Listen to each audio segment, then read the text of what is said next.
Look at how soft and pillowy these are. And look, they're hollow inside. You know, growing up at the coast, I automatically fell in love with coconuts. And not many people cook pita bread with coconuts. But that coconut milk adds a sort of flavor that I can't even explain. And so I went out and purchased these coconuts just to show you guys this vlog. So in a way, these are your nuts. Wait. Dude, look how big your nuts are today.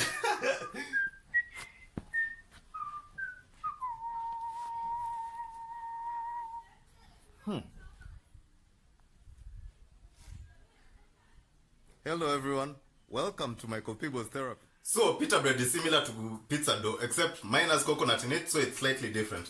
For that, you're going to need coconut milk. I got mine fresh from a coconut, but you can buy yours, or if you want to know how to make coconut milk from this, I'll leave a link at the end of the video where you can see me getting coconut milk from a coconut using nothing but a spoon and a knife, okay? And this is yeast, AP flour, and salt, and that's all you're going to need to make pita bread. Okay, the first thing I'm going to do is put 2 tablespoons of yeast in there, depending on how much you want to make anyway. I'll leave the amounts in the description, okay?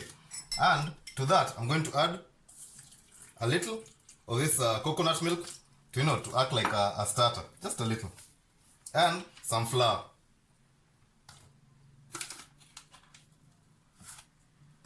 Then I'm going to stir this in, cover it up with some clinging film, and then leave it in a warm place, to activate the yeast. Okay, now the next step is leave this somewhere warm and dry for like 15 minutes after covering it up. But this is Africa, so everywhere is warm and dry. So, okay, like 15 minutes later, you'll see this moisture forming at the top of the clinging film, and there'll be bubbles inside. That means your yeast is active. You see, it's breathing, it's alive. It's come alive. It's come from the undead. Okay, now here we add our AP flour, and then we try to make a dough that is somehow moist and supple, pulling from the sides easily. So we keep on adding little by little. After everything is well combined, make sure it's just seasoned just a little bit of salt, not too much. And then pull this out onto a work surface with floured hands. And then you have to knead this. Let me get rid of this ring. You have to knead this for about 10 minutes. And if you like playing with dough, this is your opportunity. And I love playing with dough.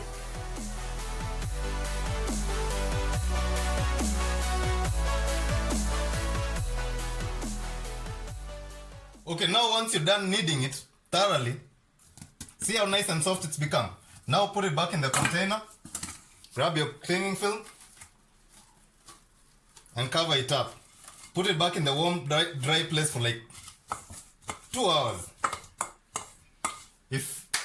And then you forget it there, let it rise for like 2 hours. Okay, if you're a hustler, go hustle. If you're a pimp, do your pimping. Now, after like 2 hours, see, it's almost tripled in size. I didn't oil this, so. Now remove it from there onto a floured work surface. Okay, after that, you deflate your dough, push out all the air, and then you portion it out into equal pieces. Okay. Using the USA Saber combat knife, I'm going to do that. Now, using floured hands, simply make them round like that. You push them in. You see what I'm doing? It takes some experience, but it becomes easy once you get the hang of it. Like that, simple. Now you simply roll them out gently using a rolling pin. These are really delicate. It's really soft, you can feel it in your hands. Okay, next step is simply throwing them over a hot skillet like this, lightly brushed with oil, and let it, puff up. You see what's happening to it?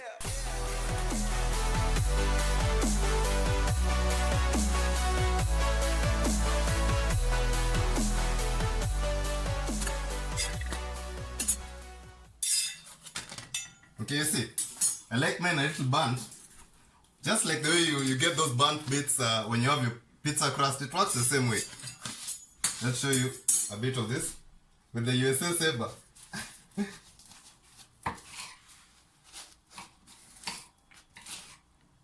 Damn, it's really hot. Whew. See how it opened up? Damn, it's hot. Okay guys, look at how soft and pillowy this came out. And I usually like mine slightly burnt, just a little. You see, they're brown. So that they're usually like those burnt bits you get on the pizza crust. Really delicious. Very soft and tender. See, hollow inside. And you get the coconut flavor. Really nice. Anyway, thank you guys for watching. Let me go enjoy this with beef.